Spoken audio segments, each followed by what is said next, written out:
Imagine you've grabbed a burger from a place you used to love. It's been too long since your last visit and you're hoping for that old familiar taste. You unwrap it expecting that first burst of heat and beef, but it never comes. The patty feels soft, almost spongy. The flavor's there, but faint like a memory replayed too many times. The juice slides down your hand thinner than it should be, leaving behind the strange taste of oil and something metallic. You take another bite just to be sure, and that's when it hits you. This isn't beef. It's a simulation. Once upon a time, a burger meant something simple: ground beef sizzling on a hot grill salt in the air, and that first satisfying chew that needed nothing extra. But the present tastes different. Chains have quietly traded that honesty for binders enhancers and factory tricks that stretch every ounce further. Here's the hard truth: those places aren't few anymore. In this video, we're exposing 6 burger chains whose patties aren't 100% real beef. Sometimes even comfort food can lie. Dairy Queen's burger looks the part: hot wrapper, soft bun grill marks drawn just right. You unwrap it, and the sound hits first: a sharp hiss, that comforting sizzle that makes you believe real beef is on the griddle. For a second, it works. The smell of char, the faint smoke, the promise of something hearty, all the signs are there. But the moment you bite, the illusion breaks. The patty presses down like a sponge, not a steak. The texture is smooth, almost elastic, and the juice that runs out isn't beef fat at all. You chew again just to be sure, and the feeling only grows stranger. Something's missing: the firmness, the bite, the flavor that used to linger. That's because Dairy Queen's burger isn't just beef. According to the chain's own ingredient list, the patty is made from beef encapsulated salt and spice. It sounds minor, even technical, but it's a quiet rewrite of what a burger really is. Encapsulated salt means every grain of salt is coated in fat. It doesn't touch the meat right away. It waits until the heat rises enough to melt the coating. That's how factories keep the mix consistent from batch to batch, state to state, month to month. At first glance, it's clever, the science of control. The delayed salt keeps the meat looking plump, stops it from tightening, and gives every patty that soft, uniform chew. For logistics, it's perfection. But for taste, it's deception. Because the flavor that defines beef, that dry, deep savor that comes from salt reacting with fat and heat, is delayed too. By the time it arrives, the bite is already gone. Beneath the surface, this isn't about cooking anymore. It's about manufacturing. What you hear in that sizzle isn't the sound of beef reacting to flame. It's the sound of a product engineered to sound like beef. Those grill marks, they were likely pressed on before the patty ever met heat. The crust, you see, more cosmetic than caramelized. For Dairy Queen, it's a business miracle: burgers that travel frozen, thaw perfectly, and never turn out too dry. But for anyone who still remembers what a burger used to taste like, it's a small heartbreak. The bite is too easy, the chew too, even the finish too quick. Real beef resists you a little. It asks for a second bite, a moment to sink in. This one just disappears. And here's the part most diners never think about: encapsulated salt doesn't just control taste, it controls time. The factory decides when flavor should appear, not the cook, not the flame, not you. It's a burger built for systems, not for appetite. The sad thing is, Dairy Queen still markets these burgers as homestyle, as if there's something handmade about a patty perfected in a lab. The word rolls easily off the menu board, but it doesn't survive the first bite. Home was once a place where food carried the imperfections of the person who made it: a touch too crisp, a little uneven, but always honest. This instead is a sound check of comfort, the performance of real food, not the taste of it. Only later, maybe halfway through the meal, do you realize how quiet it feels. No aroma clinging to your hands, no warmth lingering on the tongue. Just a uniform finish engineered to vanish cleanly like it was never there. Dairy Queen built its name on something genuine: real cream, real smiles, real small-town warmth. But its burger ironically stands for the opposite. In the end, Dairy Queen's patty isn't grilled, it's managed. A burger that sounds alive but tastes rehearsed. The warmth remains, but the honesty is gone. Arby's built its empire on the claim that they have the meats plural. The irony is, even their burgers can't decide what meat they want to be. According to the label, the Arby's patty isn't just beef. It's a blend of beef encapsulated salt, spice, autolyzed yeast extract, and mustard. Each ingredient has a purpose: not to elevate flavor, but to control it. The yeast extract boosts savoriness without adding real richness. The encapsulated salt keeps color uniform, and the mustard hides the flatness of frozen transport. On paper, it's a system that makes sense. In a mouth, it's a performance that feels rehearsed. Beyond that slogan, the chain's new burgers mark a subtle shift from craft to calibration. Each bite delivers that smoky note Arby's markets so well, yet few realize it's tuned by chemistry, not flame. For the company, it's consistency. For customers, it's confusion. Because something about the taste feels staged. It starts strong, even indulgent, but then fades faster than it should. The first few chews are salty and rich, but there's no depth, no aftertaste. Just a lingering sense that you've been given a copy of a memory. Regulars don't always know what's changed, but they feel it. They'll say the burgers don't hit the same, or that they used to have more flavor. That's the quiet fatigue of formula. The body recognizes the salt, but the brain misses the beef. On paper, Arby's has succeeded. The burger looks perfect, cooks evenly, and survives the journey from factory to fryer to foil without complaint. But the human response is harder to standardize. People notice when flavor feels shallow. They take the first bite, nod, and by the third, the excitement is gone. It's not disappointment, it's disinterest. A kind of flavor fatigue that makes you chew on autopilot. Moreover, this change doesn't provoke outrage, it provokes indifference. Some customers just stop ordering the burger altogether, drifting back to the roast beef sandwiches that made the brand famous. Others keep eating it, but stop craving it. And in a business built on repetition, on the promise that every visit feels the same, that loss of emotional pull matters. Yet the irony runs deeper. The louder the ads boast, "We have the meats," the less anyone talks about what kind of meat that really is. The chain still carries the swagger, the base-heavy commercials, the confidence of quantity. But beneath it, the product itself has grown quiet. No aroma, no buildup, no memory that lingers after the meal. Customers leave full, but not satisfied. They'll say it's fine, not bad, not great, and that's the danger. Fine is the word no brand wants to hear. It's not about the ingredients alone. It's about the feeling of eating something designed instead of cooked. People sense when food has lost its rough edges, when it's too uniform, too safe, too easy. Arby's burger doesn't offend anyone, but it doesn't move anyone either. It sits in the middle, polite and forgettable, the culinary version of background noise. And that's where trust begins to erode, not through scandal, but through sameness. When every flavor starts to taste like a memory on repeat, diners don't complain. They drift away. They start looking for something with a little imperfection again. Something that tastes like it was made, not managed. Arby's will keep saying they have the meats. Technically they do. But what used to feel bold now feels borrowed. The flavor performs exactly as designed, and that precision paradoxically is what makes it hollow. By the last bite, customers aren't angry. They're unmoved. Because nothing is worse for a burger chain than a meal that ends not with disappointment, but with silence. In the end, Arby's burger proves its own tagline, right? They have the meats, just not the one that still tastes like beef. Under bright kitchen lights, the Jack in the Box burger looks less like food and more like a project, shiny, symmetrical, every surface sealed with a faint gloss. The wrapper peels back cleanly as if designed by an engineer, not a cook. At first glance, nothing feels wrong. The patty is round the color perfect, the bun unblemished. But crack the wrapper and you see why. Jack in the Box's beef isn't just beef. It's a seasoned beef patty containing autolyzed yeast extract, hydrolyzed vegetable protein, soy flour, methyl cellulose, and natural flavors, according to the company's ingredient disclosures. That's not seasoning, that's structure. Each additive serves a mechanical purpose. The yeast extract fakes a richer umami note, the hydrolyzed proteins boost aroma. The methyl cellulose acts as a thermal stabilizer to hold the shape under heat lamps. The soy flour stretches protein yield without changing color. To the system, it's progress. You get a patty that can be cooked, held, and reheated with the same predictable texture every single time. It doesn't shrink, doesn't weep. Grease doesn't vary by store or season. It's what the industry calls a smart patty. But the perfection hides a quiet loss, a flattening of what used to make burgers feel alive. Food scientist Dr. Julie Miller-Jones once explained it this way. When a food becomes so uniform that every bite is identical, the brain stops rewarding the experience. We crave variation, that's what tells us something is real. And that's exactly what's missing here. For the diner, it's a pause.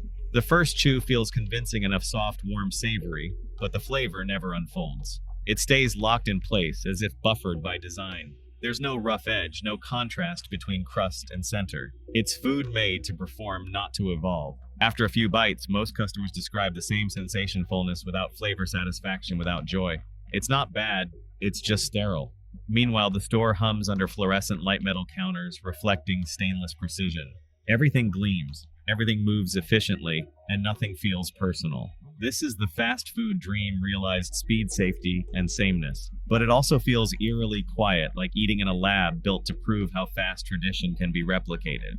Culinary historian Dr. Marion Nestle once called this the automation of appetite. She wrote that as food scaled to fit the industrial model, pleasure was traded for predictability, and predictability became the new comfort. It's a line that fits Jack in the Box perfectly. Because here tradition, the smoky, imperfect, fire-fed ritual of a burger, doesn't clash with capitalism. It collapses under it. The flame is replaced by formula, the cook by protocol. And yet most customers adapt. They describe the burger as fine, consistent, easy to eat. There's a strange comfort in not having to think. The brand knows that they designed the food to feel familiar enough to forget. Marketing doesn't sell flavor anymore. It sells reliability. The burger isn't meant to surprise you, it's meant to never disappoint you. That's the emotional contract of modern fast food. Psychologists call this the satisfaction plateau, the point where pleasure stabilizes just below delight. You don't crave it, you tolerate it. It's the taste of convenience, not of care. And every bite of this burger reinforces that truth. To the company, it's a technological victory, a product that behaves. To the customer, it's emotional drift, a meal that leaves no trace. By the last bite, the difference becomes clear. The Jack in the Box burger isn't really pretending to be homemade anymore. It's performing a version of authenticity, one wrapped in science, sealed in plastic, and sold at scale. In the end, Jack in the Box serves a burger so stable, it outlasts its own flavor, a lab result wrapped in lettuce. And in a world that once worshipped the grill, it's proof that the future of food doesn't always come with fire. Sometimes it hums under fluorescent light. Why does Sonic still feel like a piece of classic America and yet taste so unmistakably modern? Drive by one and you can still see the outline of the past bright stalls. Under neon arches, roller skates, gliding between cars, the hum of old pop songs spilling from speakers. Sonic sells nostalgia as much as food. It's a drive-in frozen in time, or at least it wants to be. But behind that familiar glow is a company forced to live in the most unforgiving reality of modern fast food, the math of consistency. Sonic isn't a restaurant where you sit and linger. It's an engine built on speed. Hundreds of cars move through every hour. The menu spans from burgers to milkshakes to chili tots, all made in kitchens smaller than a suburban garage. For that to work, everything inside must behave like clockwork, from the fryer oil to the burger patty. Every second lost to variation means another car idling, another customer tapping a steering wheel. That's the real secret behind Sonic's steady smile predictability. Behind the cheerful menu boards, corporate planners have been quietly refining that goal for decades. The question they face isn't, how do we make it taste amazing? It's, how do we make it taste identical in every state, every month, every season? The answer, like much of modern food, lies in the invisible layer between cooking and engineering. To feed thousands of drive-ins with minimal waste, you can't rely on instinct or local sourcing. You rely on formulations, patties that brown evenly no matter who flips them, seasoning blends that release flavor on schedule, stabilizers that keep moisture where it should be. These are not culinary luxuries, they're insurance policies. Food logistics consultant Dr. Brian Fink once said, "In fast food, uniformity isn't the dream, it's the defense. It protects the brand from the humans inside the kitchen." And that logic runs deep through Sonic's supply chain. The system isn't built to reward creativity, it's built to prevent mistakes. It's easy to romanticize the old drive-in era teenagers on roller skates, sizzling grills burgers cooked by smell and touch. But Sonic operates in a world where a single inconsistency can spiral online in hours. A dry burger, a too salty bite, a different shade of brown, each one risks reputation. To stay alive in that environment, Sonic must run not like a diner, but like a data center. That's why even as they keep the vintage branding, the food itself has quietly adapted to the economics of now. Frozen distribution lowers cost volatility. Pre-season patties reduce training requirements. Flavor timing ensures uniformity, even during rush hours. None of these things appear on the menu because they're not marketing points, they're mechanical necessities. The transformation hasn't gone unnoticed. Longtime customers sometimes describe Sonic's burgers as fine or consistent but rarely memorable. They come for convenience, not curiosity. They stay because it's easy, not because it's extraordinary. And that's the paradox of Sonic's success. The more reliable it becomes, the less alive it feels. Yet from a business standpoint, the strategy works. The drive-in nostalgia draws you in, the controlled process keeps you satisfied, and the quiet uniformity ensures you'll come back not for excitement, but for certainty. In the end, Sonic hasn't betrayed its roots. It has preserved them in plastic wrap and policy manuals. The car hops still smile, the menu still sings of the past, and the burgers still arrive warm and quick. But the flavor that once defined the moment has been replaced by something subtler, the taste of a system doing exactly what it was built to do. Because in modern America, that silence you hear at a Sonic drive-in isn't emptiness. It's the sound of efficiency running perfectly on time. You don't stop here for flavor. one trucker said, wiping diesel dust off his hands. You stop because it's open, it's hot, and it's there. Out on the interstate, hunger isn't a craving, it's a checkpoint. The road doesn't wait, and neither do the people who live on it. That's why places like Pilot Flying J have become the quiet heartbeat of the highway. 1 million travelers pass through their doors every week, chasing miles and minutes more than taste. Inside, the smell isn't quite smoke or spice, more like heat oil and repetition. Burgers sit under steady lamps, waiting for the next set of boots to walk in. The patties are uniform. The buns soft, the cheese pre-folded for speed. Every item is designed to survive the rhythm of travel, frozen, stored, reheated, served. No mystery, no surprise, just fuel. Pilot's Steak Burger. Patty isn't made to win contests. It's made to hold together after 1,000 miles of transport. The label reads like a survival plan, beef blended with dextrose natural flavor spice, just enough to stay moist, not enough to stand out. It's not deception, it's durability. The trucker who eats here isn't looking for farm to table. He's looking for today's meal before tomorrow's delivery. Out on the road, that practicality makes sense. The farther the route, the cheaper the flavor. Because when time itself is a cost, food becomes part of the math. Every second spent seasoning, cooking, or checking texture is a second lost to the clock. Pilot doesn't sell comfort, it sells continuity. And to the people who live on deadlines, that's worth more than taste. If you stand in line for a while, you notice the rhythm truckers grab, pay, nod, leave. No conversation, no indulgence, just habit. For them, a burger isn't a treat. It's a brief, hot pause between states. The rappers crinkle the engines, hum outside, and the highway swallows the sound as soon as they're gone. That's the trade-off at the core of this chain endurance over excellence. It's not about cutting corners, it's about cutting uncertainty. Food that lasts longer cooks faster and pleases enough people to keep the convoy moving. It's the compromise that keeps an economy running at full speed. But there's something quietly sad in that precision. Somewhere between the grill and the gas pump, the soul of the diner faded. The warmth remains, but the care got scheduled out. Workers flip patties by timer, not instinct. Customers eat by reflex, not hunger. Both sides just trying to make it through the shift. You can't really blame them. Out here, miles matter more than menus. A burger that's good enough beats one that's late. That's not laziness, it's survival. For the company, for the trucker, for the system that demands everything move without pause. And yet there's a kind of honesty in that. No slogans, no pretense, no artisan language, just a hot burger in a paper wrap built for the road ahead. It's not pretending to be fresh or local or pure. It's admitting what most of modern fast food has become: reliable fuel for people with no time to wait. Still, as viewers, it's worth asking what that reliability costs us. When food stops carrying care, what else gets stripped away with it? Convenience has become the country's favorite flavor, but it dulls the palate slowly, quietly, until we stop remembering what real cooking feels like. Maybe that's where the advice lies. Not in judging the chains, but in breaking the rhythm once in a while. The next time you're on the road, pull over somewhere small. Let someone cook your meal instead of assemble it. Wait a little longer. Taste the imperfection. Because even the busiest highways deserve a pause, and so do the people driving them. In the end, Pilot Flying J's burger isn't trying to impress anyone. It's built to endure a small, warm promise on a long, cold road. If there's one chain that built its empire on the word fresh, it's Wendy's. From billboards to jingles, the promise is everywhere: fresh, never frozen beef. It sounds simple, confident, trustworthy. And that's exactly the point. Wendy's isn't just selling burgers. It's selling relief, the comfort of believing that someone somewhere is still doing things the honest way. At first glance, the claim seems unshakable. You can hear the sear, see the smoke, and even catch the faint scent of char that fast food usually hides. Everything about the experience whispers authenticity. But beneath that familiar red logo lies a truth that's more calculated than it appears. According to company policy, Wendy's defines fresh, not as never chilled, but as never fully frozen before cooking. The patties are kept at a cold, near-freezing temperature during transport, often below 34 degrees Fahrenheit.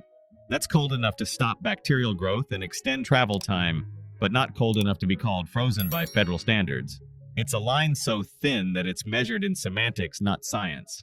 In practice, Wendy's beef travels through the same national distribution network as nearly every other major chain. The difference is in language, not logistics. Their meat suppliers use vacuum-sealed packaging and nitrogen chill systems to slow decay during cross-country shipping. It's efficient, safe, and standardized. It's also the quiet backbone of an empire that can promise fresh without breaking a single rule. Beneath the promise, the process runs like a production model.